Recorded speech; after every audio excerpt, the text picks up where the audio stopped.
The Cleveland Cavaliers came flying out of the free agent blocks overnight, traveling to Jersey to lock down all-star point guard Kyrie Irving to a max deal, agreeing to 5 years and $90 million, tweeting to Cavs fans he's there for the long haul and ecstatic.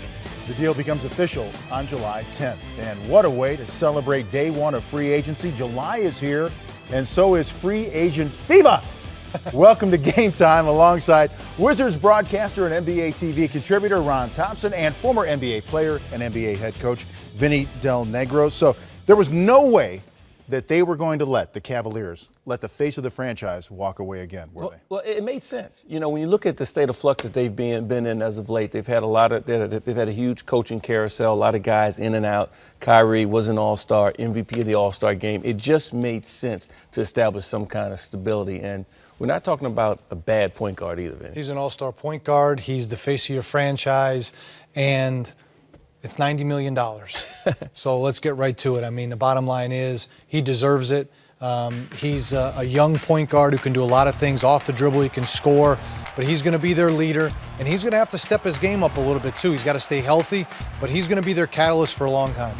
I was going to say, David Blatt has his quarterback now, but when you have max money, you have max responsibility, like Vinny was saying there, and it's time to take this team to the next level. But I think Kyrie's ready for that challenge. The key with him is, can he stay healthy? I mean, no one's ever questioned his ability to play. No one's ever questioned his zest for the game. What I find interesting about a guy like Kyrie is a guy that dominates the ball like he does, a guy that likes to have it and go into his bag of tricks. Guys still want to play with him. So that tells you a little bit about him personally. Like a guy like LeBron doesn't mind being with a guy like that. Right, and he's got a little help now with Andrew Wiggins coming in, obviously Dion Waiters. Now, how is the Cavs going to fill out the rest of the roster? Spencer Haas was a big piece for them last year, especially in the second half, being able to spread the defense for him. So they're going to have to find some shooting on the perimeter and get some help for Kyrie. Overall, is this team still one of your watch teams in the Eastern Conference where anything can happen? Because last year we talked about them doing big things. Ronnie, they miss out on the playoffs. Coach is talking about them reloading here. They get Kyrie Irving back as they have to, but they have to settle some issues, I would think, internally. In particular, his backcourt mate, Irving's backcourt mate in Dion Waiters. They have awful lot of holes, I think, still left to fill. Like you said, I mean, who's going to be his backcourt mate? You know, you got a new coach coming in. You know, the loss of Luol Deng I thought was huge because he was that all-star caliber guy that when things got shaky, he still had enough veteran experience that the guys could still look to him. They need to get a little bit more mature as a ball club to make a huge push, but Kyrie, starting with Kyrie, that's a good cornerstone.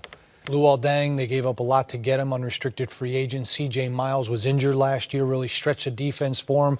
So shooting is going to be a key thing. When you have a guy like Kyrie that can break guys off the dribble, you need spacers. You need guys that he can get to the rim without them clogging the paint on him. So they're going to have to do a good job, not only with their big guys that can shoot the basketball, but also go out in free agency, whether it's C.J., Luol, whatever they're going to do, and put shooters around these guys because Kyrie is so effective getting to the basket.